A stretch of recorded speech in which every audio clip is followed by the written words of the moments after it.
Y'all, what is good, Podvengers? Welcome back to the exhilarating world of the Cinestro core. It's your boy Blacksby, and today we're discussing the premiere of season 2 of HBO's The Last of Us, now streaming on Max. The season finale of Daredevil, Born Again from Marvel, now streaming on Disney Plus, and of course, Alex Garland back at it again with another cinematic A24 banger with Warfare, now playing in theaters. Go ahead and grab your popcorns. It's about to be a good one. Let's get it. Cinestro core the cast. It's your weekly gold mine. Stay tuned in. Stay tuned in. They got the beats, got those comic spins. I stay tuned in. Stay tuned. Let's go. Cinema is here. Your favorite podcast of all time is back. Here to talk about some cool shit. Let's get it started. And some not cool shit. We'll get into it. Mostly not cool shit. But Starting in the with words the cool of cool shit, yeah. Matt started off The Last of Us. Let's pick up where we left off. Let's pick up where we left off in The Last of Us, man. So, as you know, season 1 ended with Joel taking Ellie from the hospital after he went on that one-man army massacre through the hospital. Put his Swiss cheese the entirety of the firefighters. Lamest fucking massacre ever put to camera. He aired that bitch out. He aired That that shit was bitch lame. out. No, he was It wasn't he that was lame. stat I padding. rewatched He the was stat episode padding. in preparation for season 2 premiere. It's not as good as in the game, obviously, but it wasn't bad. It was fine. He It holds was the solid. gun how Amelia Clark holds it in that one Terminator movie. It's not convincing. It's not convincing. No, he was good. You knew we watched it. It was good. The problem was they tried to do that whole sequence in like 10 minutes, 15 minutes. Yeah. From the moment Yeah. he gets to the hospital, It should have been and a little wakes bit up, longer. talks to Marlene, and to the moment he escapes with Ellie, and it's just too. It's too It low should time. be a slog, and they just montage their way through it, and I don't. Yeah, it Yeah. would have been cool if they would recorded it and filmed it in real time. It takes them 20 minutes to wonder? get through it. Yeah. A wonder would have been hard, but like it's like we follow him. Oh, Throughout but you know, every- they can do yeah, yeah. wonders and like Edit hide it the in. cuts Yeah, or yeah, whatever okay. the fuck. But let's not let it get Yeah. a conversation. Mhm. But season 2 dropped on Sunday. We watched it. Mhm. Overall, what are our Yay. thoughts before we get into it really quick? Matt, Man, so as somebody who still hasn't played the game, Wild. I'm in for some surprises. Mm-hmm. I know what happens to Joel in this story. Okay. Okay. Because some Nothing that bad. bum ass bitch spoiled it for me on Twitter. I knew know it this was game we won't came out spoil like it for in you, 2019 listener. or whatever. We won't Some, spoil it for you. I They won't spoiled spoil this it. game that came out in 2019. No, Yeah, it came out in 2020, 2020. 2018 or Oh, whatever. sorry, 1 year off. Fuck. Oh, back when in 2020, you know what I was doing in 2020? I was Trying to dipping survive. and dodging the corona. I was Trying to out there survive. thinking the world was about to, and I was in there. I was in the gym getting swole. I didn't care about no Last of Us. How about the Max The last of Us? How about the the last of these Max of games, Us. bro. The Last max, of these games. the max of us. the Max The of Us? I was in Max. there swole as hell. I didn't care about no fucking zombies. We were dealing with a real life apocalypse. Why play a game that doesn't exist? I think To practice. I've played the game and I really enjoyed the Mhm. second game. I think more than most people, and I think the episode 1 of season 2, honest to God, I think is it's awesome. I thought it was really good. Liberal. I think woke piece of shit, boo. Mhm. Lip I see who got the mind virus. No, I think the adaptive choices they made, for example, like the adaptive choice at the beginning of showing Abby and her crew in kind of like in the aftermath of Joel's massacre, Showing her And- motivation showing from her the beginning of the motivation fucking story. Yep. About goddamn time. I Yeah. think that was a really good adaptive choice. I think that but that just goes to show like how Craig Mazin and fucking Neil bitch ass Druckmann are taking the things that were critiqued about the second game and kind of being like, all right, well, how can we make this a little bit more accessible, right, to Mhm. people who haven't played the game? We How know can that we this is a- make How can we make it make sense? Exactly. They're Almost. like, Yeah. how can we make this good? No. They're like, we're taking this thing that we know was incredibly controversial and kind of complicated about the game, which is not really diving into Abby and giving her sufficient enough motivation for what happens at the beginning of the game, and they just give it to you right off the rip. Boom. Here, this is who she is. This is what happened. Here's what she says she wants and why. And then you get thrust into 5 years later with everything going on between Joel and Ellie and Jackson. And I think that it worked beautifully. I think honestly, like I know everyone likes to joke around and bullshit. I do honestly think Bella Ramsey is really, really good in this show. Oh yeah, honest to God, you guys can shut the fuck up about how she doesn't look like Ellie, about how they don't look like Ellie. I don't give a fuck. Suck my dick. Go jerk your shit to some fucking video game where the characters are goddamn minor. You fucking loser freaks. You fucking sickos. Just because you don't want to fuck them and you think that they're unattractive, that does not take away from their incredible talent. And I think that they're amazing. And people are complaining about how Ellie seems too much like the character that she was in the first season. It's called a fucking arc, you fucking dumbasses. Just because you guys are too goddamn stupid to realize what a narrative structure is and what a character arc is does not mean that you need to sour everybody else's fun. I think they're doing an incredible job. I really like the work that they're doing, and I think they've got a grasp on Ellie that's very like it's a different interpretation to what Ashley Johnson did in the game. But I think it's like fun, it's a lighthearted, but it's also a little bit more grounded, there's a little bit more sadness and darkness to Bella Ramsey's Ellie, and I just think we'll get more into like the characters and all the rest of it. But I thought overall, man, I thought it was a great episode of television. It's great to be back in this world. It was like a nice kind of like I don't know, just kind of like welcome. We know you missed us. Here you go. Welcome back with open arms. And I was just like, guess who's back? Exactly. And I was just like, fuck yes, dude. This is what I've been missing. This is what I've wanted. Yeah, I think also just to really hit on what Luis was saying about the welcome back feeling. I hadn't seen the original show in probably since its release back a couple of years ago, and seeing that opening the opening credits where it's like that graphic where it has the fungus detailing the spread and it forms cities and states stuff. I never realized like how intricately designed that opening credit sequence is. So like major props and special effects department. I also really like how the CGI still holds up really well. For instance, there's that introductory shot with the herd of bison. That's a Berlizzi reference. I don't think anybody got that. But who? Never mind. There's one listener that's like, I know what he's talking about. But that opening shot with the giraffe. Raiden, show me who did it. Is it Frost? But with that opening shot of the giraffes in the field, it was just far enough away to where they were still well animated, but I was still like, that feels very tangible, very realistic. I also do like Luis was saying, how they went into looking at what they did in the game and realized like the staggered narrative of doing like the out of order storytelling was not the move. I did not like that in the game. That honestly bogged it down a lot for me because I was like, this is very scattershot and all over the place. And it feels very hard for me to connect to a character's story when I keep on having it presented to me in disjointed chunks. Like I genuinely got to a point where at the end of the game, when Abby and Ellie go their separate ways, right? When Spoiler alert! Spoiler alert! They might change it. Spoil that 5-year-old game. They might change it. Fuck you if you haven't played it.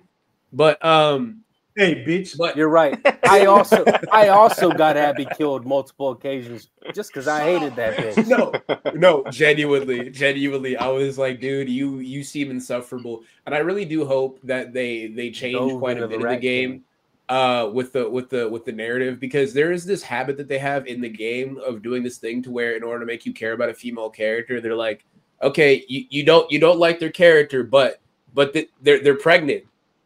You can't hit a pregnant woman. Like genuinely, like in the game, like 6 different women that die are pregnant, and you're like, oh, I'm so sad. But then by the time it gets to the third one, you're like, and we talk about adaptation and adaptive choices all the time. I think the fact that they cast again Caitlin Seaver, who doesn't look like what the video game Abby looks like, whatever, who gives a fuck? I think it's an incredible Caitlin Dever. I said Dever. It's Dever. It's Dever. Yeah. Seaver. No, Caitlin Dever. Anyways. She's an incredible actress, and I think she can bring. She's really good in that hotel ad. I like that. with your boy Dominic Sessa. Yeah, my homie. But anyway, she's got such a great like screen presence, and I think Mhm. she's very emotive, and it's very easy to like her and root for her, even though she's not. Why is she not jacked? But what I'm saying is that Why doesn't she have mass? what I'm trying to say is that casting her in the role of Abby, a much malaligned The mass character, of us. the mass of us, Maligned. the mass of us, yeah, a much maligned character who Yeah. gets a lot of hate, Deservedly understandably so. I Mhm. think is a very smart move, and I think, like I said, the choices that they've made by introducing her motivation Right. early on, casting an actress who's incredibly talented, who can really kind of help Mhm. connect the audience with kind of like this grounded human narrative, will really try to wrong the mistakes that The Last of Us Part 2 Yeah. got wrong in terms of like characters What- and story. 100%. And I don't know. I'm excited about that. I also feel like one of the things that I know in the back of my head all the time, but I just get reminded of it constantly somehow, is how well Pedro Pascal disappears into roles, because like him as Joel is just so good.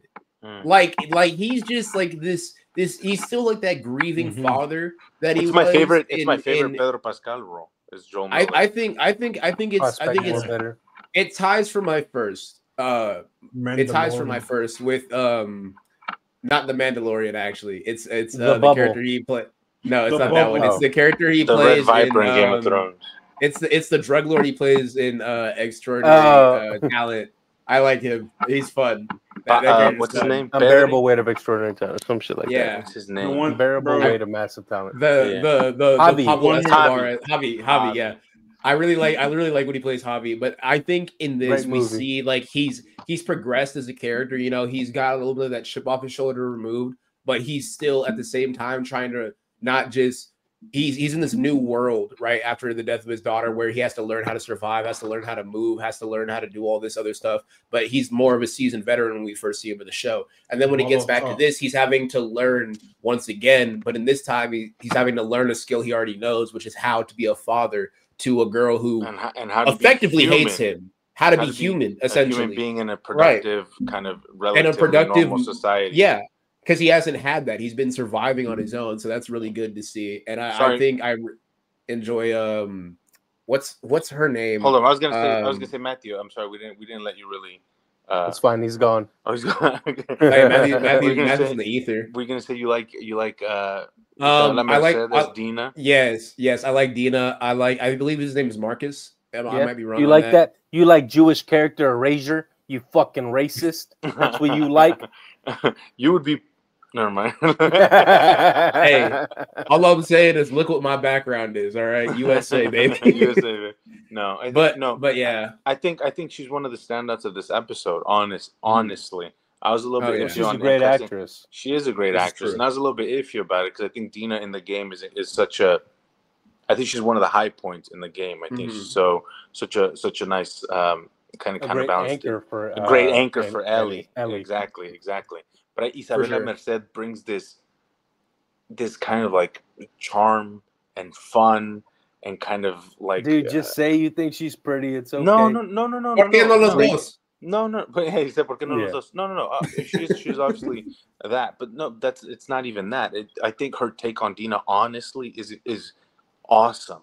Like it's Oh, yeah. really, really good. It works very well. I think her and Bella Ramsey's chemistry is incredible. Her chemistry with Pedro is incredible. Dina and Joel in the game don't really interact that much, and the first scene we see her in is a scene that she has with Joel, and so it's just like, and what the choices that she's making. I don't know. She was just a high spot. She was a very good addition to this cast, much like everybody else. Young Mazzino, who plays Jesse, I think he's really good, despite the limited screen time that he's had. I think we haven't seen much of Abby's crew, but for the most Thank part, God. for the most part, I will say really quick is that this is one of the most Hispanic shows on television. We got Pedro Pascal as Joel Ugh, Miller. gross. We got Isabella Merced as Dina. We got Danny Ramirez as Manny, and then we got Ariela Barrer as the doctor from Abby's crew. So it's just cool to see, and Gabriel Luna as Tommy. The So it's just doctor. cool to see. Do you think they're gonna do that thing that they Wait, did in the the game where they pregnant make? bitch? Yeah, Yeah. the pregnant chick. What?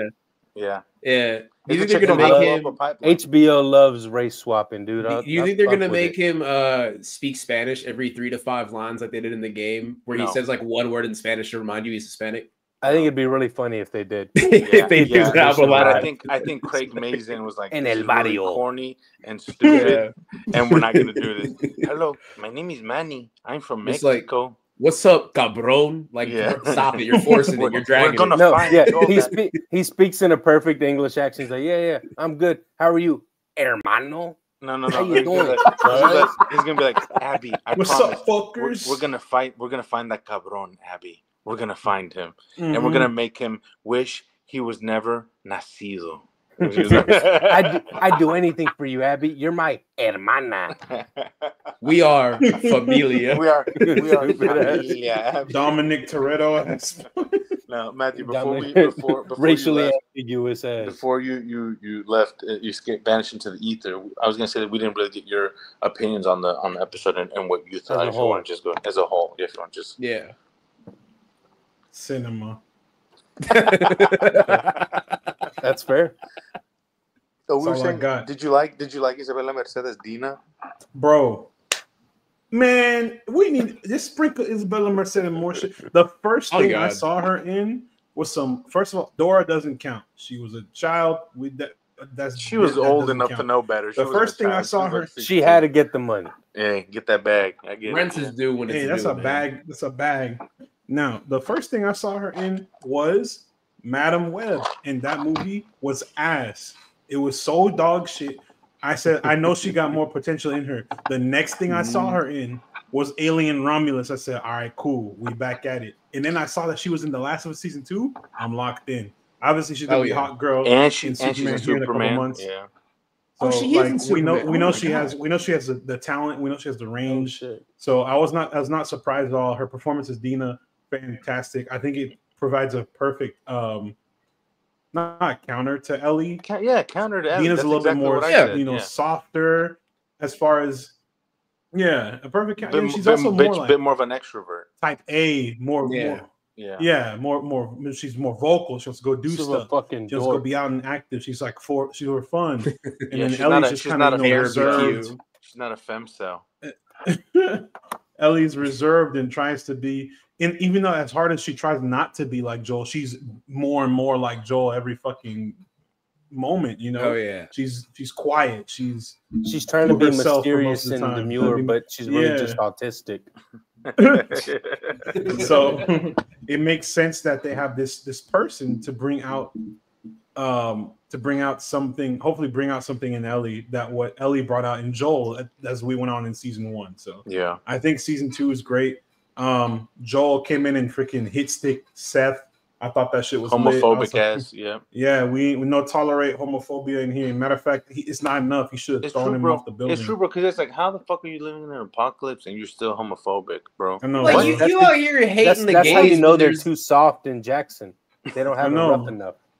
But Yeah. but what I'm saying is that, bro, you got bigger shit to worry about. Like, Oh, you got God. bigger zombies eating your shit, bro. Yeah, like there's fucking boomers out there, like these gigantic homicidal roided out toads from Mario, and you're worried about 2 girls kissing? Yeah, Really? exactly. Oh my God. It's weird. Incredible. But it's in the game. What Talking about the bloaters. was gonna say. What I was gonna say. He said boomers. Isn't that from Left 4 Dead? That's Left 4 Dead. Yeah, I Is was it? wrong. Yeah. I was thinking of the wrong The fat bloaters, What I was bro. gonna- You're talking about the bloaters. What I was What gonna about say is the that real I- quick? What about the stalker? The stalker infected. That shit Oh, that was wild to me. beautiful. I That was forgot about crazy. that. I I also might have, really I like might how have, been scared a little bit. Something I that like- I actually talked to my girlfriend about, because we watched the whole Mhm. first season together, and she was like, "I thought there would be more zombies in the first season," is what we were saying whenever we watched the last 2 episodes in preparation for the premiere.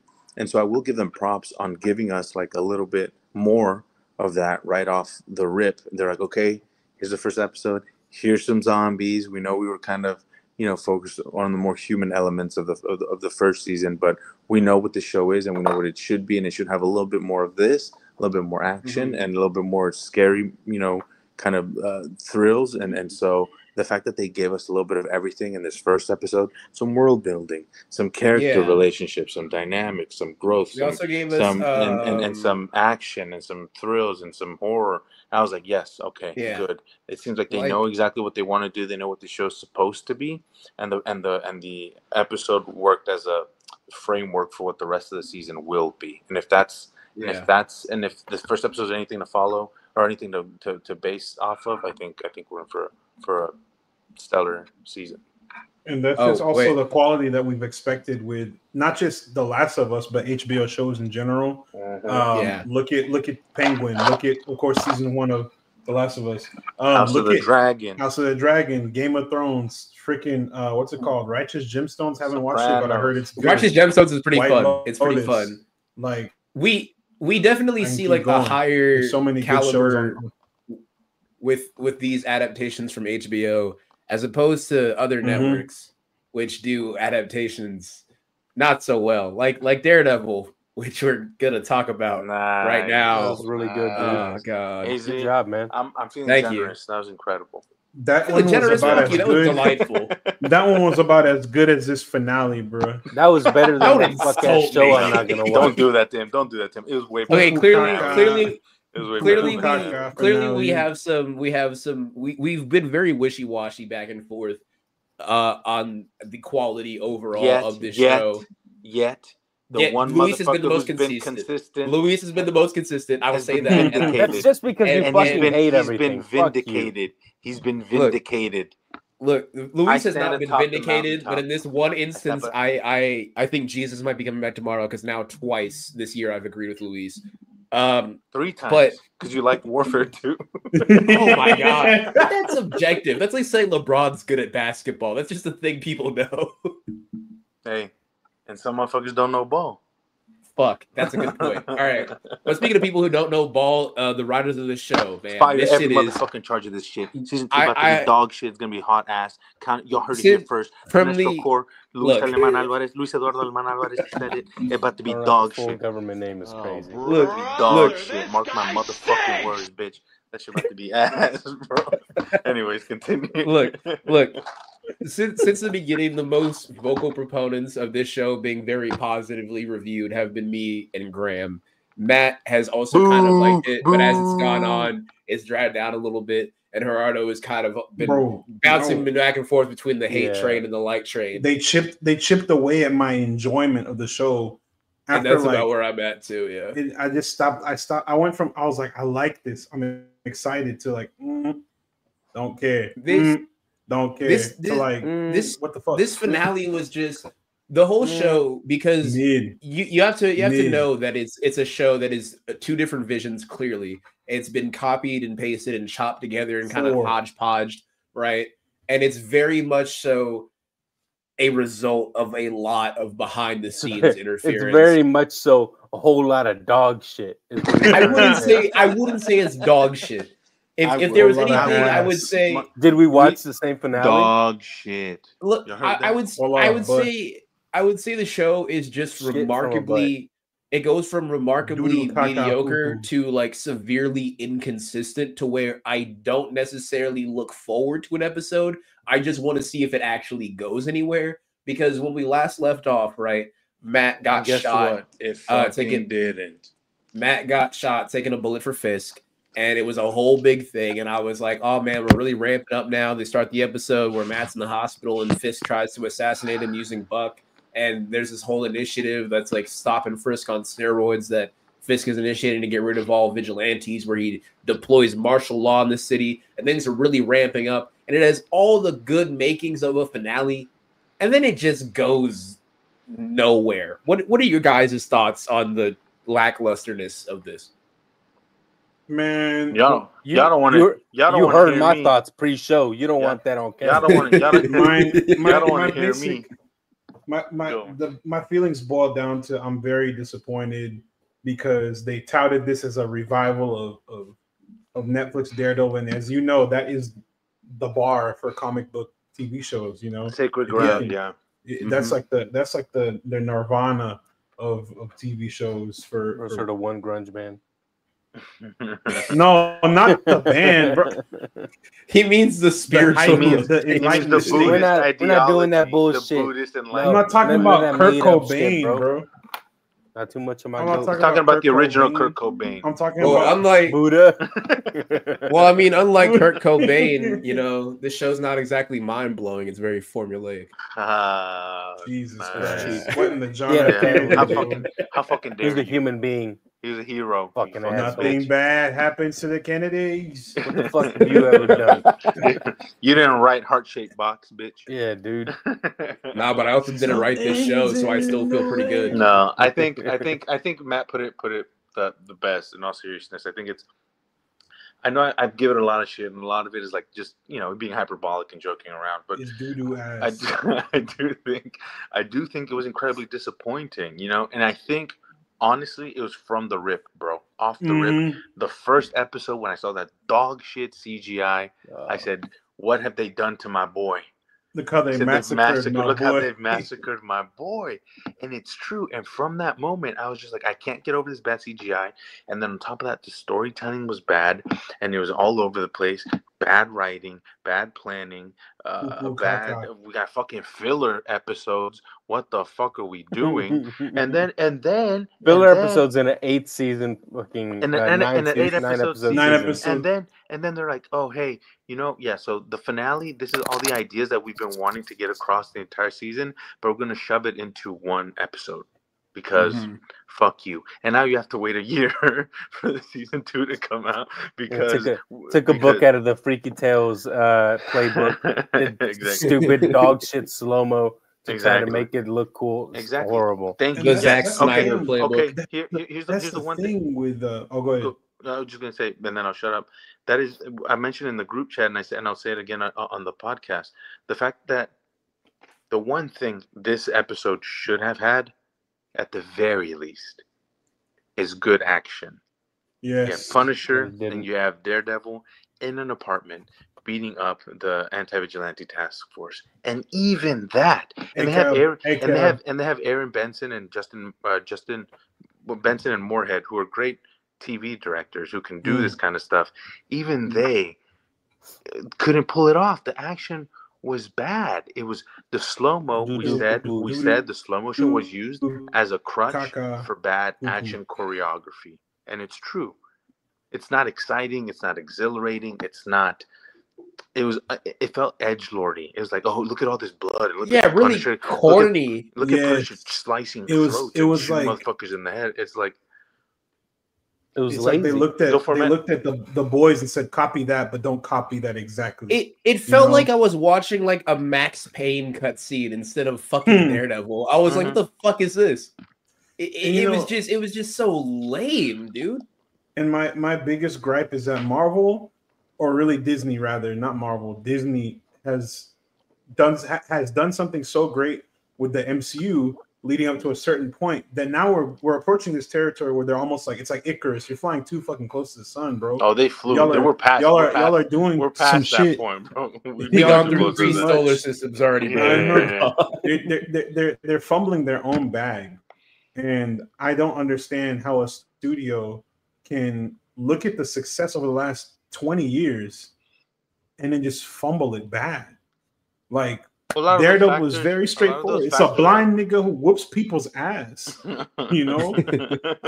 that. If you want to connect it to the greater MCU as a whole, of course you can sprinkle in, Jen and have She-Hulk if they're doing the whole legal shit, make them team up, or you can go tag it to, hey, Spider-Man's running around doing some shit, whatever. But write the shit good, make it good. Like, I agree with like the whole She-Hulk thing. People will be like, oh, whatever, that show sucked, that was lazy, and that was kind of lame. She's still a lawyer. My thing is, I would have preferred that. Commit to something.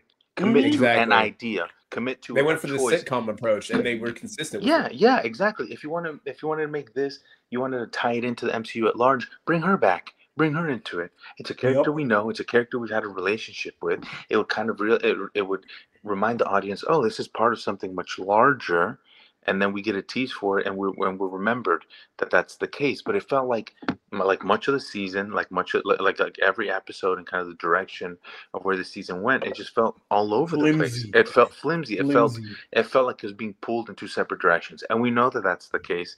We know that that's true, but it's very frustrating. It's one thing to hear about all these mishaps and all the behind the scenes issues that are going on with projects, and it's another thing when you're able to see it, bro, on the fucking screen.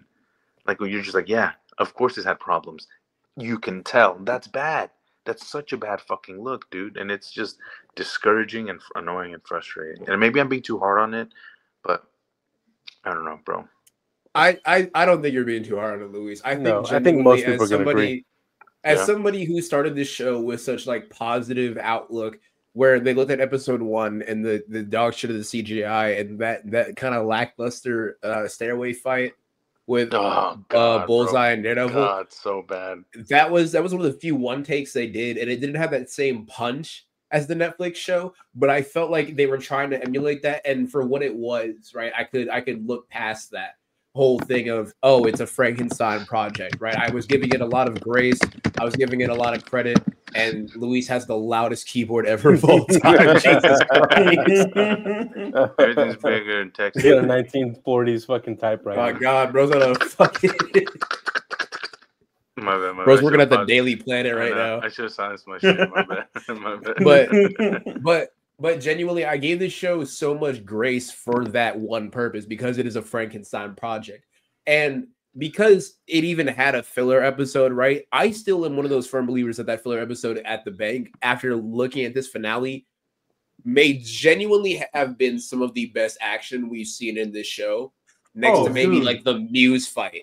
Like this last episode, where I think they took the criticisms from things like Moon Knight, where they're like, we cut away from all the violence. People want the violence. They want the gore. They want it.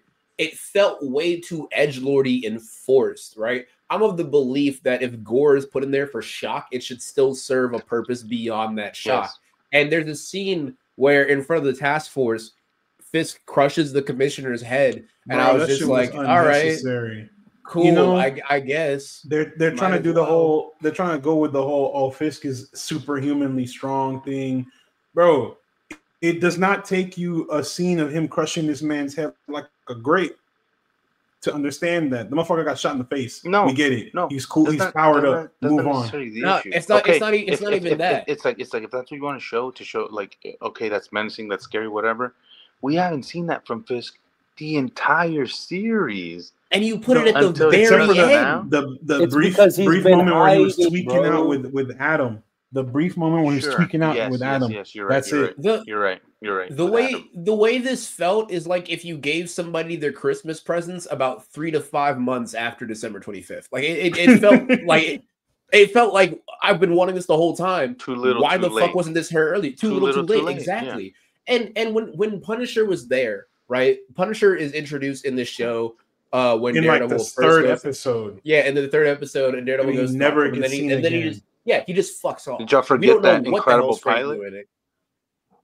Piss off, but piss off, mate. You fucking bug. You wanker. You fucking it's so fucking Britishisms aside. It is so fucking frustrating when they put him at the very end. And they're given a reason why he's there is because Karen called him, right? But even that, I was so like, that feels shoehorned. It feels so shoehorned. What the fuck do you mean Karen called him? What? Karen also is a character who hasn't been in this show since like the second or third episode. No, first episode, boy. She fucked off since the pilot, bro. And then she's just this deus ex machina to get Frank off his ass when logically the whole city storytelling, bro. No. What story is being told here? The thing is, Gerardo, there's no story. No. Frank's sex tape. It's happening.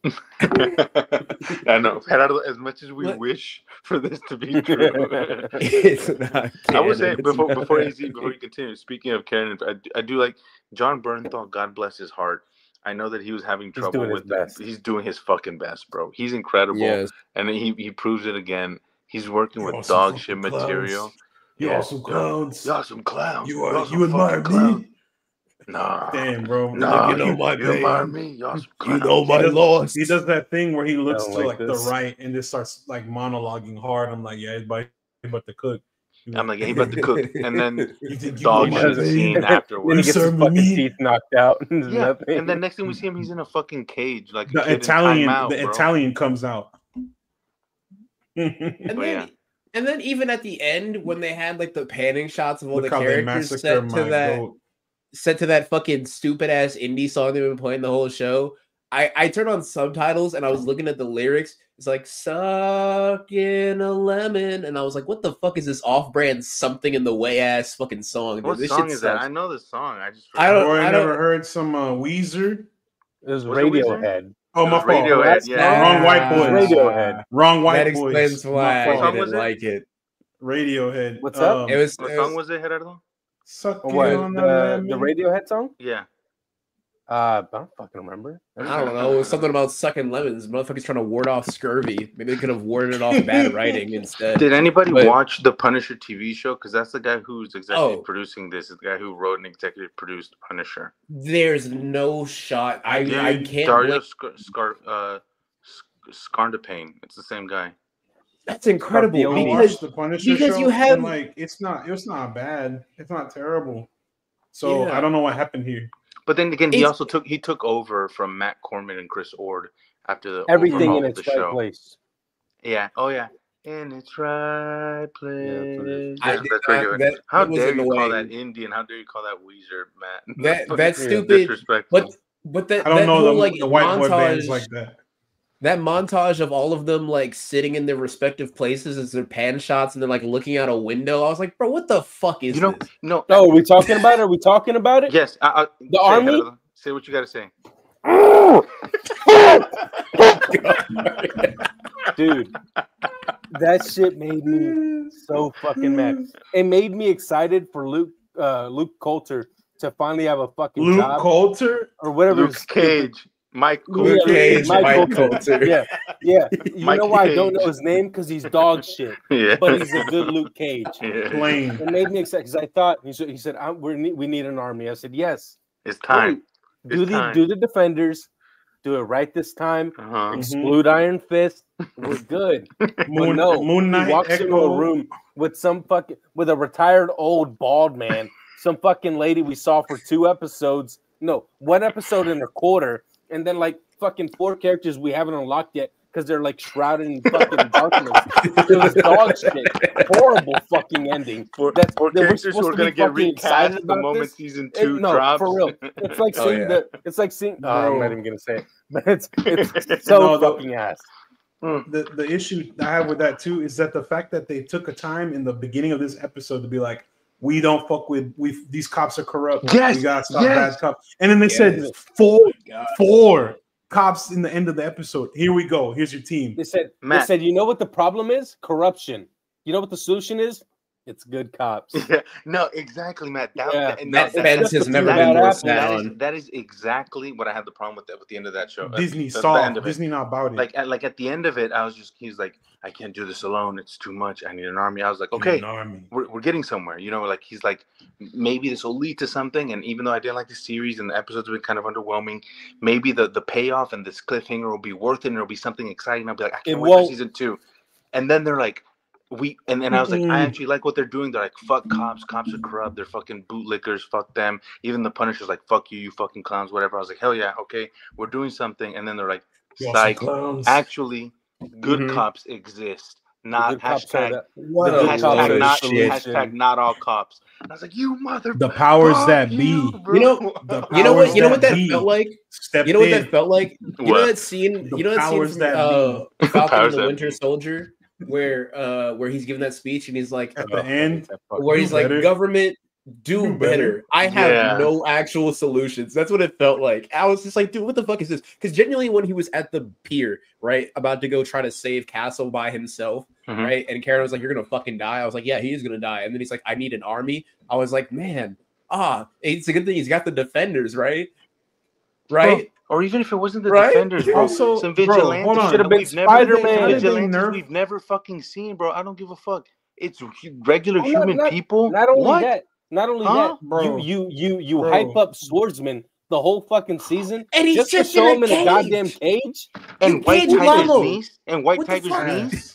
Oh, Only for ass. what is that 12-year-old gonna Boo-boo. do? Let's be realistic, but you What know, the what's Caca. Swordsman What gonna else? do, bro, with his fucking rapiers? He's Come got on, a bro. fucking sword, dude. He's still Nah, a He's swordsman, cool. bro. He's He's cool. still That's a like nah, fucking insanely sword. athletic. I know, but you're right. They're like, oh yeah, That's Lalo. Show some respect. vigilantism. Here we go. Okay, it's gonna be this battle from vigilantes against corrupt cops and the powers that be. And they're like, no, actually, good cops. That's what's gonna solve. I was like, And- you motherfucker.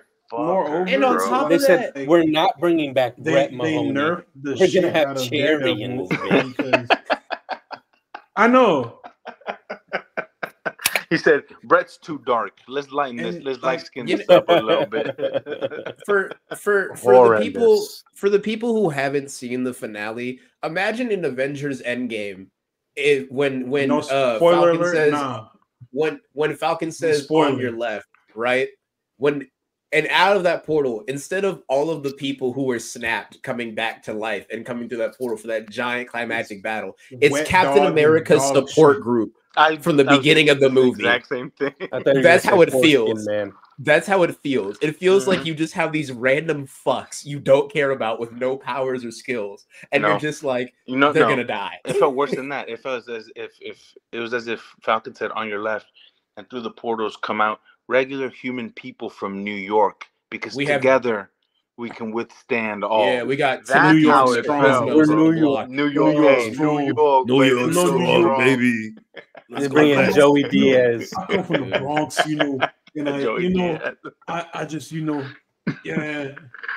Oh, Yeah. Joey Diaz, is I that don't like that these dude? accents. Let's stop. Get up, get up, Cox, 'cause Actually, it's I all think over. our accents are great, bro. What are you talking about? It's just Hey, so woken. much of this show was disappointing, and then to end it on a note like this, like even Invincible, a show that I Disappointing gave so note. much shit for being very disappointing, at least visually. They at least right? landed the plane. Right? They landed the fucking plane. They sullied that motherfucker by the time they got to the last episode with that Conquest fight.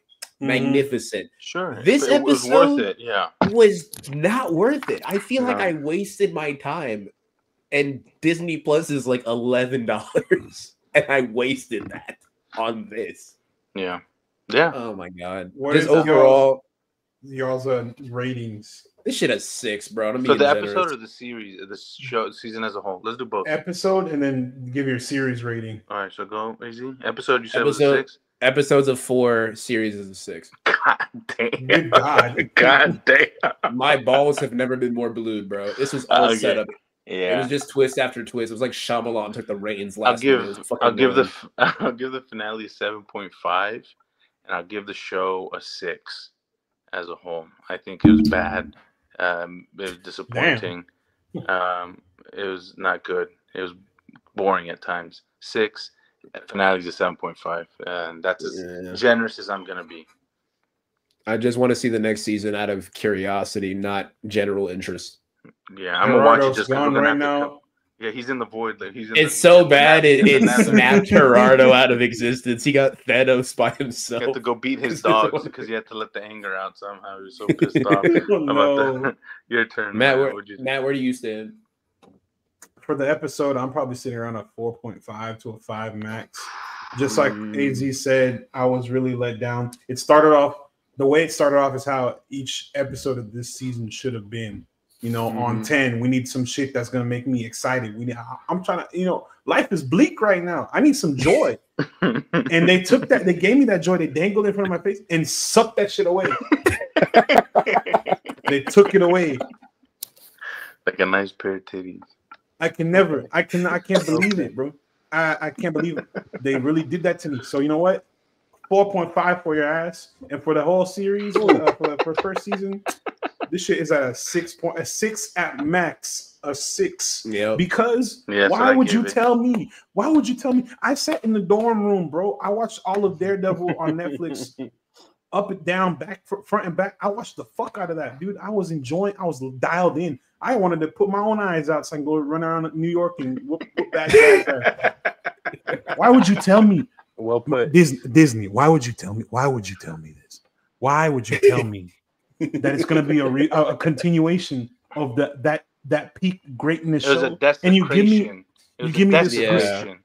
you give me this wet dog hair of a TV series. You got.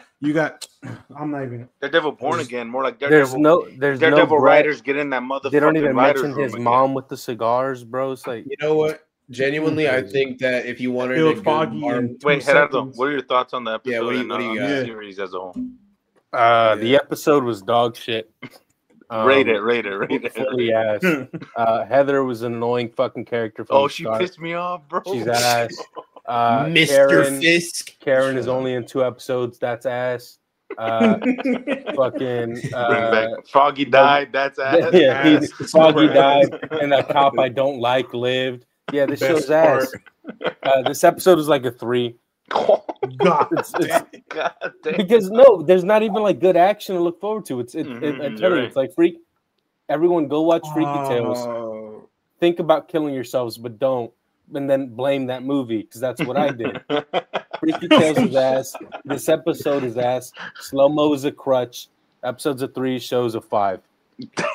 Wait, Yeah. actually, I've been talking shit about the show the whole season, and I think I rated it higher than now that I'm thinking all about of it, us. I'm gonna You rated higher than all of Because us. it did me so dirty in this last episode. think what the fuck You're was right. that? It is. I'm changing my Yeah. answer to seasons of 5. I'm gonna go with Gerardo. Actually, I'm gonna also change my rating to a 4 because I just realized that the payoff to that sheeple. cop mystery is that random light skinned fucking Grey's Anatomy stunt Oh, double no. motherfucker. Cole North. That Cole- guy. who's- whatever. Yeah, That's the his the name. nigga who Cole the North, nigga right? who they made the most obvious answer to the mystery, and I was just like, please don't. The guy make who it just be got him, blown and then up? It was Yeah. When Yeah. was it?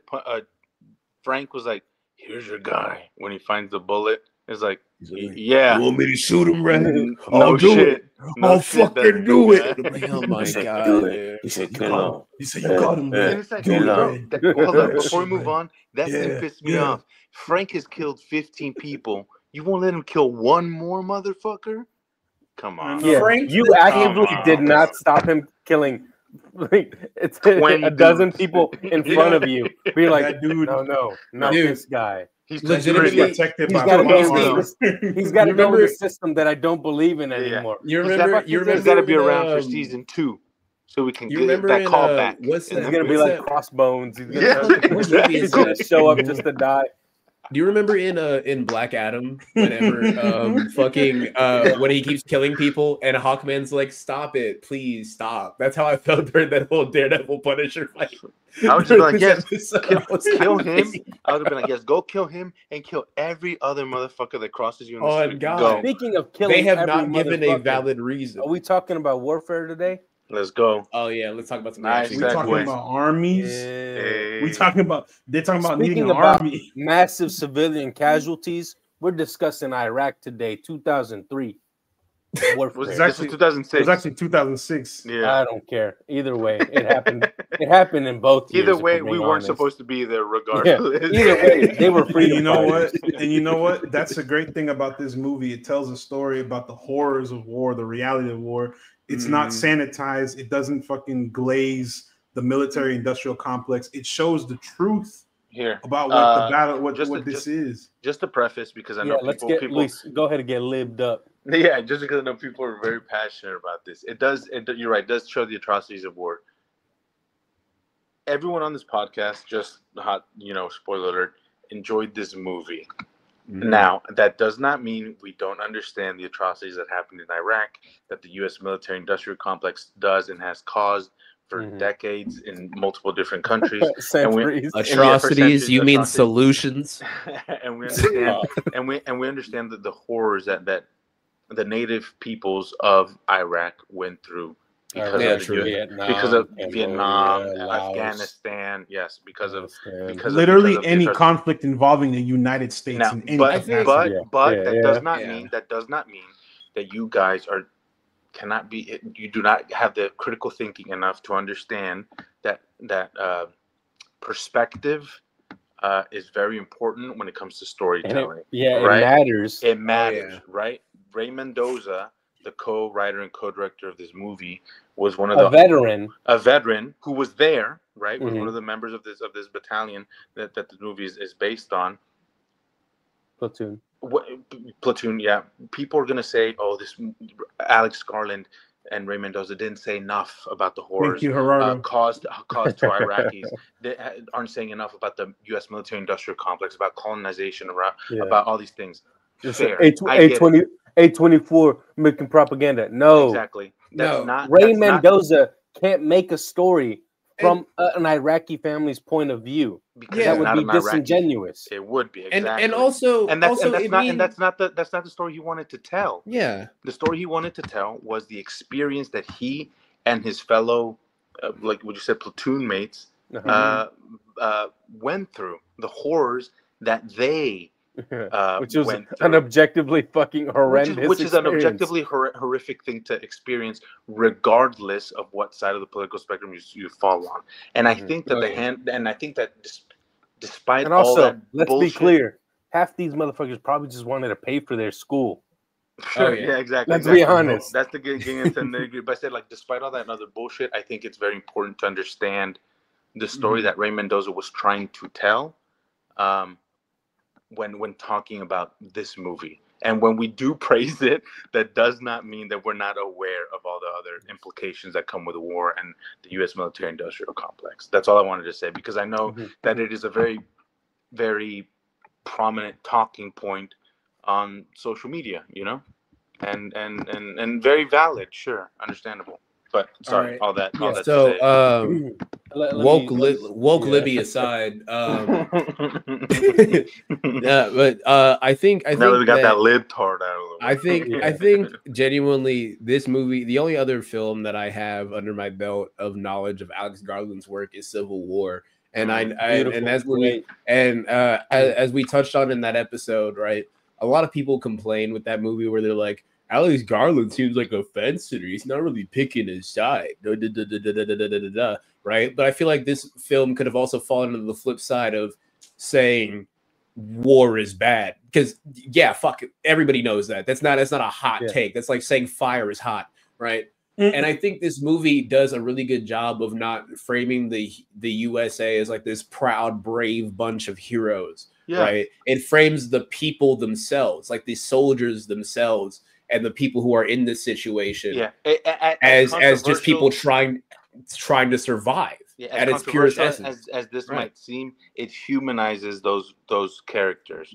Yeah, right? Yeah. It gives you a lens to look at the horrors of war through a soldier, kind of like with the sense of like, for instance, there's Full Metal Jacket, right? How it showed like through the lens of like a Vietnam soldier, platoon. Right? How or a platoon, how the horrors of war can impact people, right? And this movie has an opening where it starts off very happy and playful, in spite of everything else that is to follow. I was genuinely confused because they're dancing to like this fucking Euro beat, all just like hyped up around a laptop, watching this fucking like this chick just fucking like belly dance and do aerobics.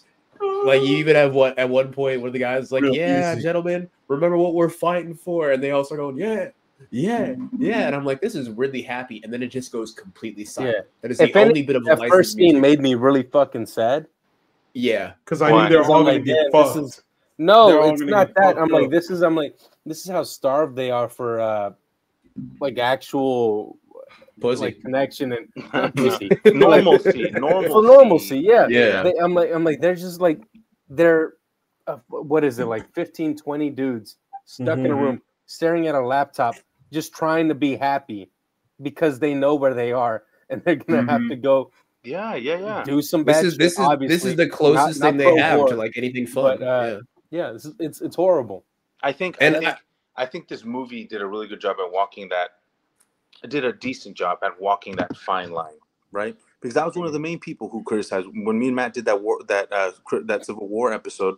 One of the things we talked about was how Alex. It's very frustrating how you did not pick a side on this. You're not telling us how you feel about war or about how America's colonialism, right? We want you to give us a much more a much less nuanced explanation. Just pick something, right? Because I think it would have made the story more interesting.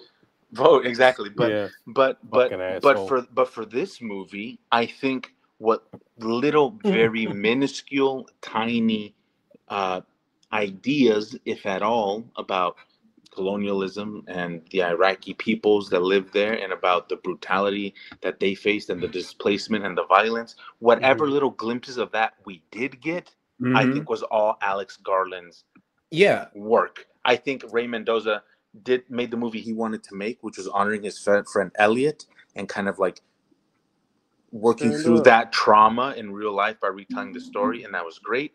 And Alex Garland was like, "Oh, I'm gonna use this as an experiment to kind of hone and improve my technical mastery of filmmaking," which I think technical mastery again, because what a God, this shit is beautiful. It's from a beautifully made. From a filmmaking perspective, it is.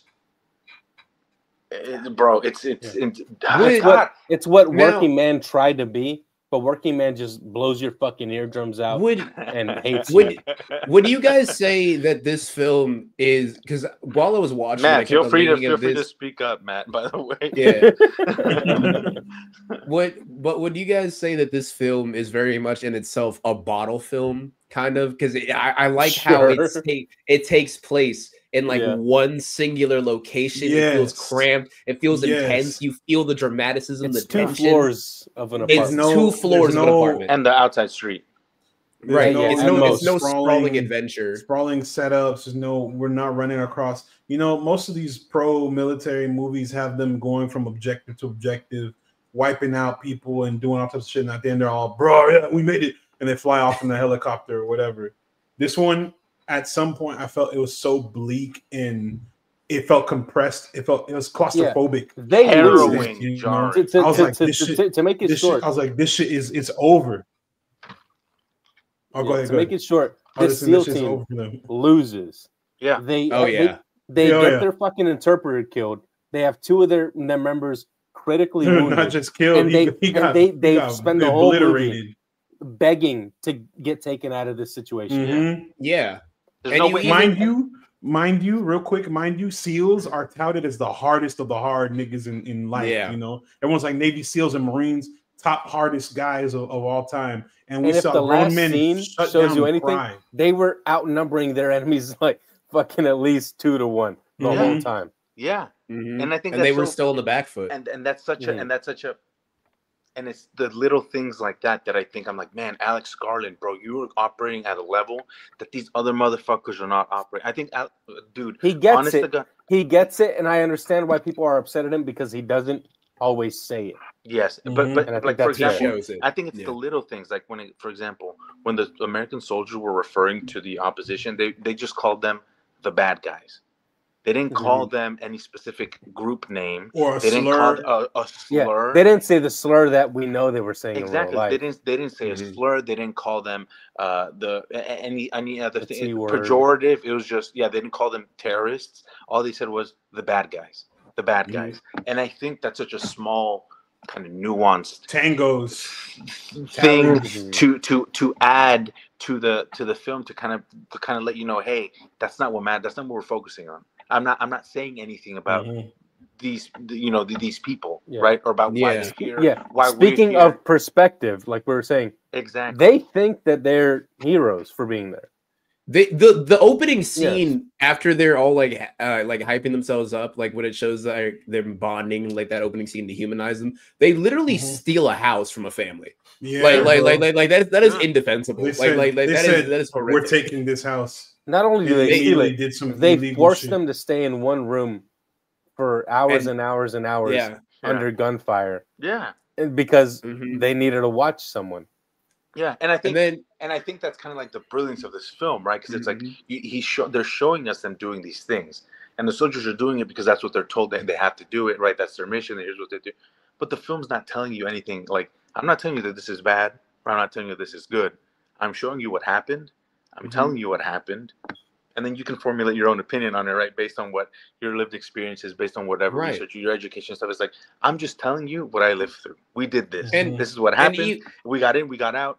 These are the people that got hurt. This is what happened, and that's it. We had no agenda or no plan, and I'm not trying to say anything about anything. I'm just I'm just reliving my experience and sharing that with you guys. And I just thought that was like, they made the best version of this movie they could have made.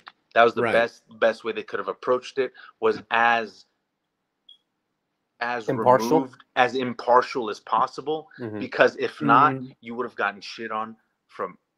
I mean, the left is already Deservedly shitting on so. the movie No, regardless. yeah. But No, yeah, Yeah. not even Because- it's not even a because left if or not- right thing. It's people who are media illiterate. Mhm. Mhm. You cannot look at this film, and it's not Top Gun Maverick, bro. Top Gun was obviously, hey, look, this is the military. Right. Let's go. It's a great film, but we will be real. It's a military glazing film. It's propaganda not in a that. sense. Yes. Yeah, because that. Yeah, This is speaking not of propaganda, that. at a certain point, there's a stepping point where you can make either Top Gun Maverick, which is a fantasy. You can make this, which I think Black is a Hawk realistic Down. depiction of war, or you can make something in the middle, which is both, and it's fucking American Sniper, and it's a dog shit movie glamorizing a goddamn war criminal who got killed by one of his peers and a liar. and a liar who was killed by one of his peers because of the horrors that they not put on themselves, but that the military and like made them experience. And speaking of American Sniper, even, those are the things that are interesting about that film, or about war, about these kinds of things, which are like what you said. I don't know, and it just feels like Alex Garland was thinking about those things while making this movie. He's like, that's not what's interesting to me. What's interesting to me is the subtext of what's going on. I'm letting Ray make the movie he wants to make, but what interests me about this story or about this film are all these other kind of like idiosyncratic. Is what we leave behind. Almost. Exactly. Yeah. Sorry, Izzy, not to interrupt you. What were you saying? I was saying, even though that there are like multiple enemies that are surrounding them in this building, right? That would be seen as antagonists, right? Or these guys, since the people we follow through the perspective of this film, that they would be the protagonists.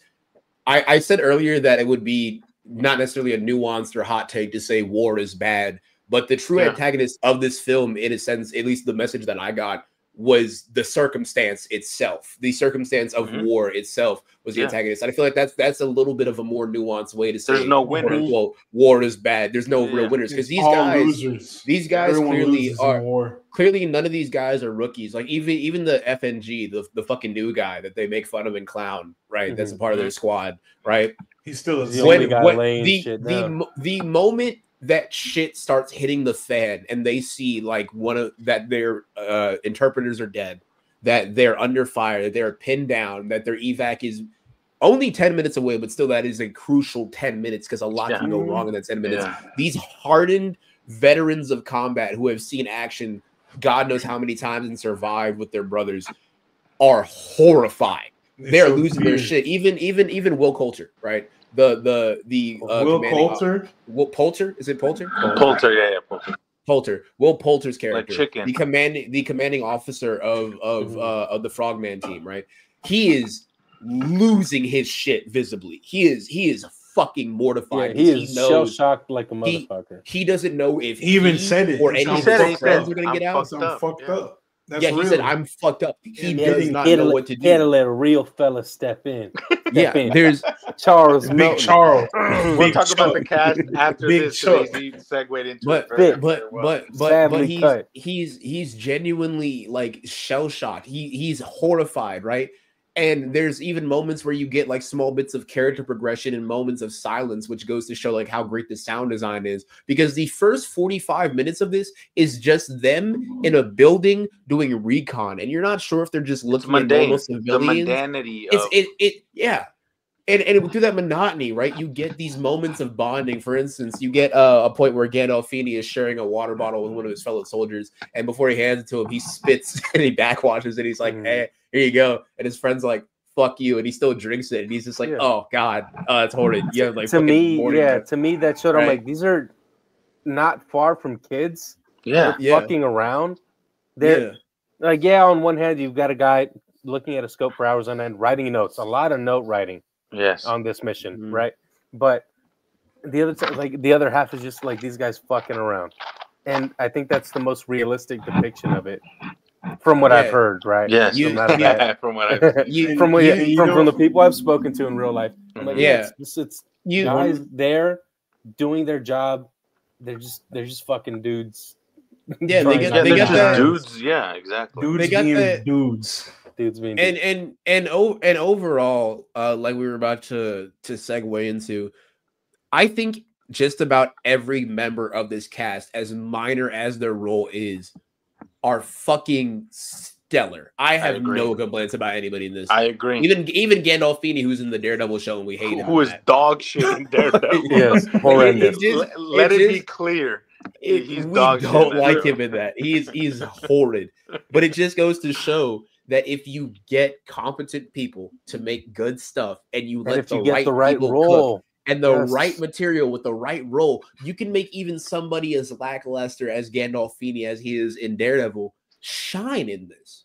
Mhm. Who would you guys say are your standouts for Real- this? Because real quick, Gandolfini was before we- mine for surprise. yeah, I would say Go for it. Before we Hold on. segue, I had a thought I was just thinking Yeah, earlier. yeah, go for and it. Mhm. I could be reading into this too far. I could just be pulling some shit out of my ass, or I could be right, and y'all are all gonna, So Our minds one are of gonna the be blown. Whoa. About to drop some One- knowledge on you. one of the things that I thought was interesting is that this is a story about the horrors of war and the things that they bring back home. They don't leave any of this stuff on the battlefield. It haunts them for years and years with PTSD, etc.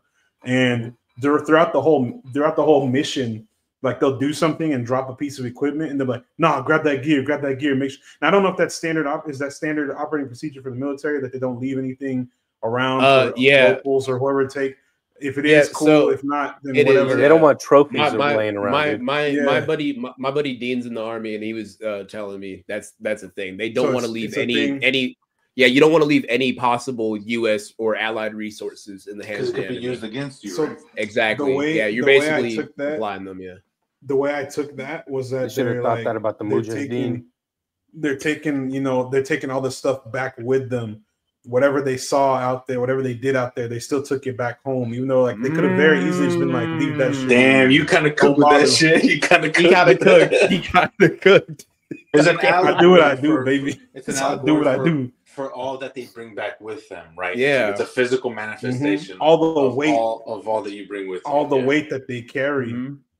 All the equipment that they carry. They Damn, carry at someone put least this 30 motherfucker pounds in the of gear on writer's this shit. room, bro. They're On carrying- God. Speaking of things they carried, that's a book.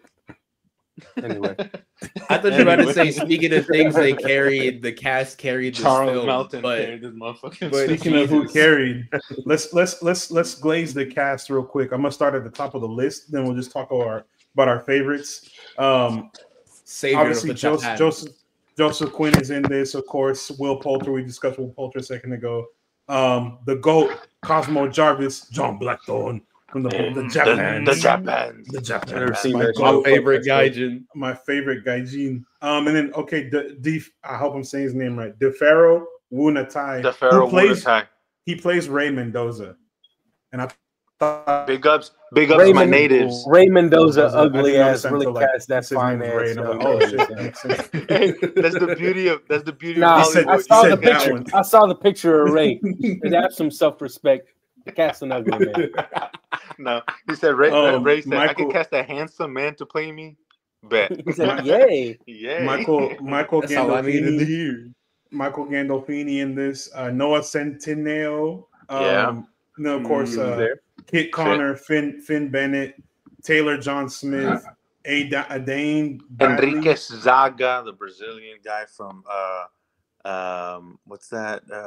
With that movie with magic, New the Mutants? X-Men character, New Mutants. Yeah, he was in Sunspot. Yeah, Was he he's Sunspot? Sunspot. Oh He was my God, Sunspot. yeah. Sunspot He was in this. Yeah. Oh my god, Yeah. he's That's so ass. crazy. Evan Holtzman, Alex Brockdorf, and then Nathan Altai and It's got- Donya Hussein. It's So got it's got a whole large, bunch of like a large loaded cast. cast. This This is is one of the very best- star-studded cast. It's a real sausage This fest is like of a cast. this is Where I are wouldn't the say women I wouldn't at? say star-studded, but I would say it's a lot. It's a who's who of like young and up-and-coming actors in Hollywood. a lot of young For stars, sure. a lot of young, Yeah, a lot of young stars. Everyone's but I think- favorite I white think- boy of the month was in this movie. White boy and one brown boy of the month. There were, like, Yeah, I want to piggyback off of AZ's comment that he made earlier about how everybody in this cast I think is incredible, regardless of how I've felt about them in the past. You guys know how I feel about Michael Gandolfini, about Joseph Quinn. Despite what I've said about them, I do think that in this movie they're more than serviceable. I think they're locked in, right? In every essence of that word. I think everybody showed up. We're like, this is what we're fucking doing, and we're just feeding off of each other's energy. And they're like, I am not going to be the weak link that brings this fucking boat, down. And everybody was just, I don't know, man. I think maybe it's Alex Garland and how he works with his actors that he always gets good performances out of them, it was the boot camp that helped them all bond and kind of come together as a team. But I honestly think that everybody was really, really good in this, and I just have to shout out my GOAT, Charles Melton, when he shows up halfway through the film, and the moment he shows up on screen, you're like, that dude. That's the guy. He's a leader. He's a leader. He's a star. He gets it. Leader. I really like the scene where he tells one of his subordinates where they won't order in the strike. Right? He's like, you need to report to your commanding officer, and he's busy overseeing. You gotta be the CO. He says, you're the CO. You're fucking in charge. You tell them that you're the guy in charge, and you tell them to order this strike on our position. Said lie. Now. I said, he said lie. I said, yes, sir. Charles, I said, yes, sir. I'll do whatever you say. Shout out, that je ne sais quoi, bro. He's just got that thing. You see him, and you're like, he's a star. Sorry, what were you saying, Gerardo? He's swagged out. I was gonna say, if we're going on to the cast members that we really liked. Yeah, yeah, Joseph Quinn, dog shit as ever. But shout out the one guy. No, fuck you. Shout out the one guy. I don't know his name, but I know his character. The guy was like, hell yeah, bro. Fuck yeah, bro. Oh, yeah. Kicking the guy's legs. I said that is the most realistic fucking depiction of a soldier. Yeah. The guy who's too fucking pumped up for what they're in. I said, yes. Yeah. He's like, what's his name? He's compensating for his actual fear. Yeah. He's like, you're not a pussy. You got this. That's nothing. He's like a fucking hell diver. It's beautiful. He said, you're a fucking frogman, bro. Let's go. and also, what I find fascinating about this movie, as like bleak as it is, there are still moments that genuinely made me laugh. Like, for instance, like right when they get out of the firefight and they drag my man Blackthorn in his bent fucking leg, which, by the way, that was fucking gross. I did not like how it curved around the building. Caught on the door. And it got caught on the door. It was gonna snap off. Oh my god, I was about to puke. That was fucking nasty. I was three popcorns deep. But when they dragged him in, right, and they have Gandolfini try to administer the morphine, and he pricks his thumb, and he's like, I accidentally pricked my thumb, and he's like, what? He's like, I did it on the wrong end. I fucked up. I'm sorry. Yeah. I laughed. It was funny. I was like, it's a great moment. I took that as like, bro, you know how, when you get in these shit can situations and you get the adrenaline rush, and then like for a second, if you stop the adrenaline dump and you're like, you don't know what the fuck, you don't know what you're doing. And I like how they showed each person's version of that. Facts. Shit. He's like, like he's frozen. Will Poulter, same thing. Will Poulter's the alpha leader, and he's over here being like, he's like, I'm fucked up, dude. Like it's a great telling of something that no person should have to experience. Yeah. And I realized earlier when I compared this to being a bottle film and how I said it felt very like small scale, but it had self-contained, right? But it had so much going on. So I did some research. This movie had a $20 million budget. I saw that. And internationally, it's not doing the best. Its opening was only about like 40% of its budget. It's 8.3 million, I think is what it's made. Yeah, it's at 8.3 million. So it's not terrible, but I do definitely think that if you take away anything else from our review, go see this movie in theaters, because this deserves to be seen in IMAX theaters. In IMAX specifically, because we touched on it earlier. The sound design in this movie, right? there is little to Insane. no music. There is music at the very beginning, right? It's a licensed song when they're all dancing around the computer And then at the having end the fun. credits, and And at the very end credits, everything else is in complete silence, nail-bitingly tense, realistic silence, to where I felt like I was serving. What is that? What is that? What is that scratching sound? What the fuck is that? Sorry, that was me. Y'all can hear that? Yes, we can my hear bad, that. My bad. I was like, is there a Chat, fucking should we ghost? mute him? Damn, this mic is sensitive as fuck. Hey, got mute that him. good. Got that good shit. Matt, mute But- him. Don't let him talk. But the sound design in this is remarkable because as opposed to like other films where they would just blare loud sounds and you think it's as simple as pew pew, a couple muzzle flashes here and there, every sound in this has an immaculate amount of punch that adds to the scene and the atmosphere and in such a remarkable way Yeah. where I feel like maybe even 10 million of this had to go to this sound guy because that guy needs a fucking raise. Yeah, fucking right. That shit. Maybe like I know. 3 million. If Get a that- sandwich.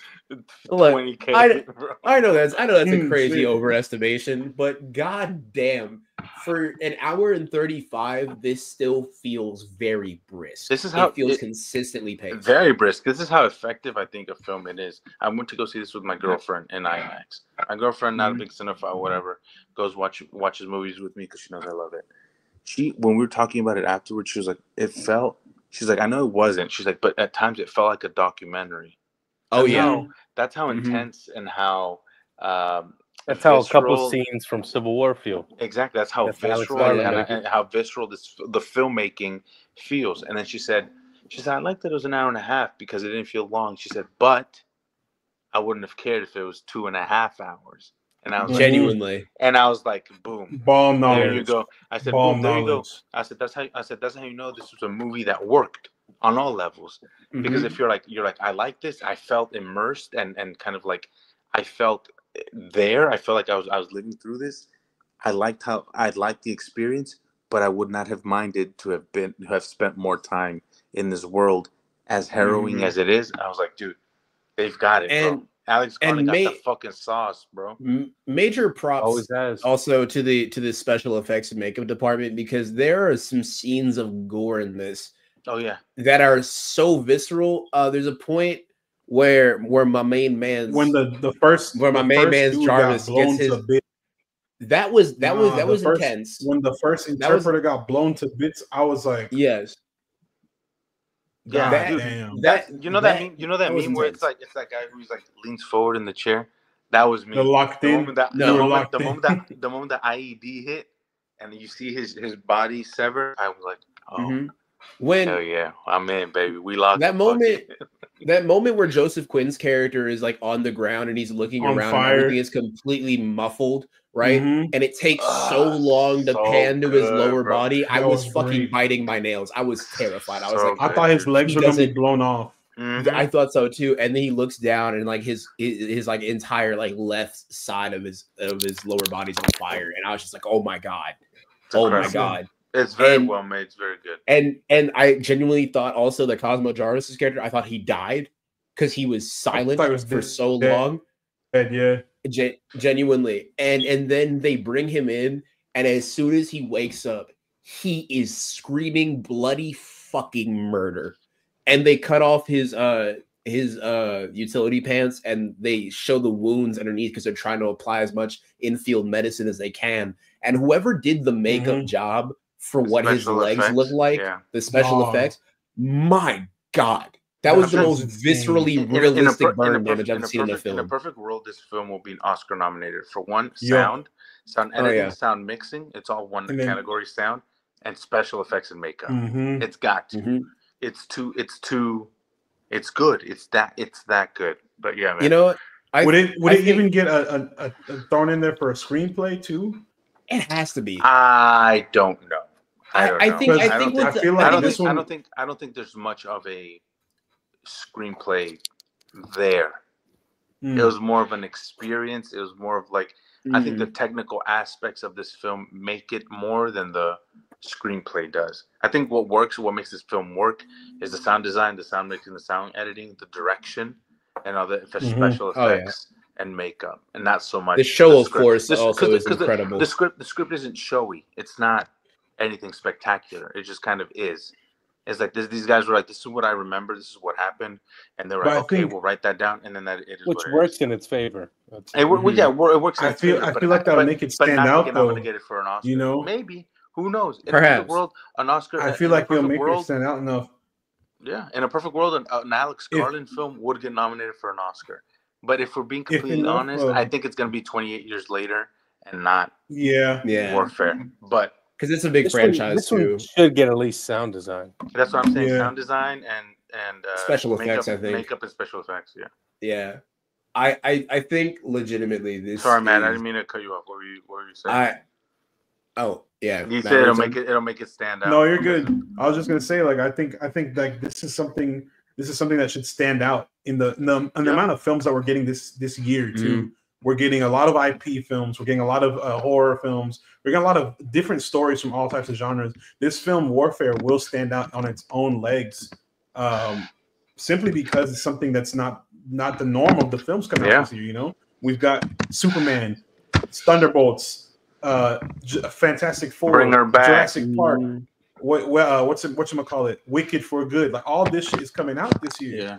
And Warfare is its own beast, like it's in its own arena almost. And I feel like that should at least drum it some type of Oscars campaign. Now, of course, they release this movie in April, and you know how it goes. If you release a movie in March or April, you're not gonna remember that shit when it comes to Oscars time. It's you know? hard. It's hard. If they had dropped this in like November, oh yeah, automatic. This is definitely one of those like kind of in a sense period films that I think deserves to be treated as somewhat of a blockbuster because it is nail bitingly tense. It's interesting. It's straight to the point. If I am to be so bold as to just early start a rating, this might be one of my first genuine 10 out of 10s, and I don't think I will ever change that. Wow. Damn. Because okay, you have to also realize after watching Daredevil and Minecraft, the bar was low, right? But Minecraft is great. but Mid-craft. I mean, this is Voodoo the second craft. 10 out of 10 you've given after Minecraft. yeah, because the only other film I think I on this podcast have given a 10 out of 10 may have been close to like I'm thinking maybe Deadpool and Wolverine, right? But I went back later and I rewatched it and I was like I was just drunk off of hype. This is a legitimate 10 out of 10 and the closest I think you can get to a perfect film. And this makes me realize that I need to follow everything Alex Garland does because this man is incredible. If you haven't seen any of his other films, I highly suggest watching Truly, everything he's made. Truly, I think Civil A24 War. is also a great studio because they get not only competent people and competent actors and competent writers, but they consistently let their grubby little studio hands free of the project and let the people making it. They let them cook. Yeah. And it's sad that not as many of their films and projects get as celebrated as they should, like a Top Gun Maverick or like a Marvel film would. But no, this is a genuine 10. Go see this in shut up, Matt. This is a genuine 10 out of 10, and I think people should see this. What do you guys think? 10 out of 10, see it in theaters. That's me. I will log it as on my letterbox. It's a 4.5 out of 5 stars. Wow. I'm putting it at 9.5 out of 10. And the only reason why I docked it at 0.5 is because I wish it was a little bit longer. Just like Luis said, what his girlfriend is experiencing in the movie theater is like, damn, this could have been a little bit longer, and I would still be like, I'm cool, I'm with it. You know, it doesn't feel like it's too long and too drawn out. Everything else about this movie is great. It's a story. It's also one. Thanks. Damn. I don't think I could watch Matt, this You broke up. You broke up. What was that? yeah, you started shorting out. What'd you say? Oh, I just said, it's also a story I don't think I can watch multiple times, you know, like, because it's so visceral and heartbreaking and it's just it's filled with pain that's what they achieved what they came there to do. Tell a story, a real story, real events, and make you feel something and be like, this is you don't have to go to war to understand what's going on in this film. They tell a story well enough to where you're like, oh my God, I don't think I ever want to experience. We should not be going to war and doing all this shit. We should be sending young boys across to foreign lands to Young kill fellas. people in the name of economic conquest or whatever, you name it. So I think we should, you know, One it's gripe about it's the an movie, important film. Not enough black and brown people, if you ask me, in the military. In the like It's 2003. They knew. 2006. There was a hella of us trying to pay for college, bro. Us. I promise you. Us. Brown and I'll black. serve crack before I serve this country. I'm saying I don't like, got it in me. I can't either, but I meant brown and black people. But no. But I feel you. Yeah. I think if I were to rate this movie, I would give it probably an 8. I don't think it's not my favorite Alex Garland movie, and I think it's probably one of the better, dare I say, one of the best war movies ever made, you know. And I think from a technical aspect, it's incredible and it's fantastic. And I think, you know, just to be, because I'm too fucking libbed up, I would have loved if Alex would have just pushed harder on just, again, picking, like saying, bro, I know what I feel like I know what you're trying to say, and I feel like I know what you feel. Don't be a bitch. Don't pussyfoot around those themes and those ideas that I feel like are percolating in your head. You know, you want to say these things, so say it. Double down and say what you want to say about these things. And I just think it's also something I have to dock it some points because it's a British man and British actors telling a story about that's inherently American. I just think it would have. I don't know. I just have to, you know. But no, it's a great film. It's an 8 out of 10 for me. It's incredible. 1776, bitch. That's right. King George sucked these nuts. Ain't no party Freedom. like a tea party. Fuck, nigga. Green fuck fella. Fuck. Gerardo, what do you give it? My rating, I'd say like an 8.5. I'd say.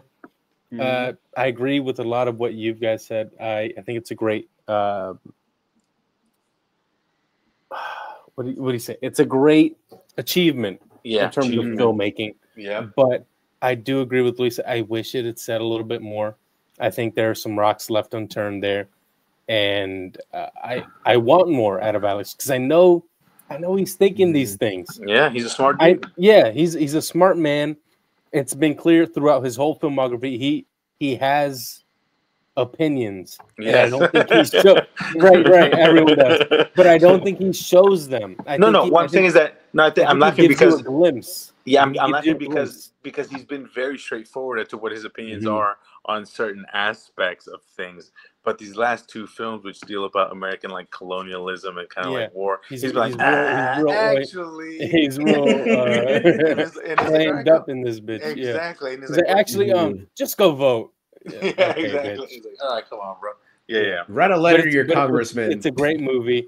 I'm probably gonna rewatch it as soon as I can. It's. I might rewatch it tomorrow. As soon as it hits Max. This is a Blu-ray. This is a Blu-ray movie. Yeah. You got to. I'd say, yeah. I might get a sound system for my apartment just to rewatch this. I know. I want to watch it. Skull candies. I want to watch it. I want to watch it again, just simply from like I've been feeling like hella inspired and shit, and I just want to just from the pure filmmaking perspective. I'm just like filmmaking. He's about to enlist. Hey, bro, I want me at the end of the movie. I said, bro, I would have handled it differently. I would have just got up. That's how I was watching Top Gun, bro. I would have killed all of them. I would have killed them all, to be honest. Me personally, I would have went up on that rooftop and they shot a bullet at me. I would have just put my hand up like this and the bullet stops. Catch the bullet and throw it back. Wag my little finger. But Alex Garland, please keep me. That's why I'm so. And this movie, I was already hyped for 28 Weeks Later. This made me even more hyped for 28 Weeks Later. Positively bricked. I know he's not directing that. He's not directing that. Danny Boyle, but they worked together on 28 Days Later, after Civil War, then Warfare. Now we got 28 Weeks. Boy, I'm gonna be in that bitch. I'm gonna be in that. Matt, did you give it your rating? Yeah. Yes. You give it a 9, right? 9.5 out of 10. All in all, I look like the only dick eater right now, but I'll gladly slob on this movie, dude. This movie's fucking incredible. If ever there were a dick to eat, this is I'm it. glad it's worth it. I'm glad it's this one. Yeah, exactly. This is incredible. Almost as incredible as this episode has been, because it's been another sensational episode of the Cinestro Corps. We had a lot to talk about, but I'm glad we got through it, and you guys were with us on this fantastic journey. Go see Warfare, you stupid broke bitches. Go pay for it. Do it. Pay for the IMAX. It's great. Pay for the IMAX. Mm-hmm. I need Alex Garland to eat. This movie's incredible. Oh, he's gonna eat, baby. Don't worry, he's good. You don't have to he worry about got Alex. He got paid, yeah. He works with some truly incredible people, almost as incredible as the people over at Backstage OL, who give us all of our incredible movie news, our scoops, our insider looks. And they do interviews with a lot of great filmmakers and a lot of great actors. So and a lot of really bad actors also. Some bad ones. We're not going to name them, but what you should do is go on their equal opportunity interviewer. Yeah, but what you should do is if you want to decide which ones are good and bad, go check them out on all socials at Backstage OL. And speaking of different socials and different people to follow, just putting this out there.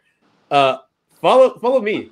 I think I'm the next one. I'm the next part of this, right? I think, yeah, I am. Look at that. It's me. Hi, it's me, Tar Singo, the guy, the idiot, the man, the myth, the legend. Recently, my spirit has been freed from this bound earth because I got lured on Iron Fist, and now there's no more worlds left to conquer, so I'm going to be making videos again. I'm still working on that dinosaurs video. Because, yeah. But I make videos on comic book content and different nerd culture and different things that I like talking about. So none of it is having sex, because I don't do that, as you can see, because I have a comic book channel. But I stream on Twitch as well, so you should definitely check that out when I get back to it. And speaking of getting back to it, last but not least, the boys themselves. If you want to see all of our beautiful faces and keep up with any updates on different things that we're doing, because let's face it, we're doing some pretty cool fucking shit, follow us on all platforms at Cinestro Corp. Minus the S. Legally, we cannot use that letter. We have tried, but those silly, stupid snake lawyers will not give us our goddamn consonant. But yeah, Murdoch. Stay tuned. Next week we're talking about I don't know what do we have next week? What's coming out? Do we have anything? The Last of Us, Sinners, Sinners, Big Sin, Big Sin. We're talking about Sinners. The newest Adam and Eve in this bitch. The newest Michael B. Jordan adventure. I have very mixed feelings about it, but I'll see if maybe it's good, because horror is my favorite genre, and I hold it near and dear to my heart. So I hope this is great. It's gonna be incredible. The biggest Sinners propagandist. That's right, baby. The biggest Sinners. I'm a big Coog fan. Big Coog, but also speaking of propaganda, be sure to spread the good propaganda. Cinestro Corps, share us with your friends, your enemies, your lovers, your wife, husband, non-binary partners, children, whoever you got in your life. Matter of fact, if you see a random beetle on the street, show the beetle. He won't understand it, but you can do it, right? So go ahead and drop us a follow, and we will see you next week with more Cinestro Corps. Peace out, fellas.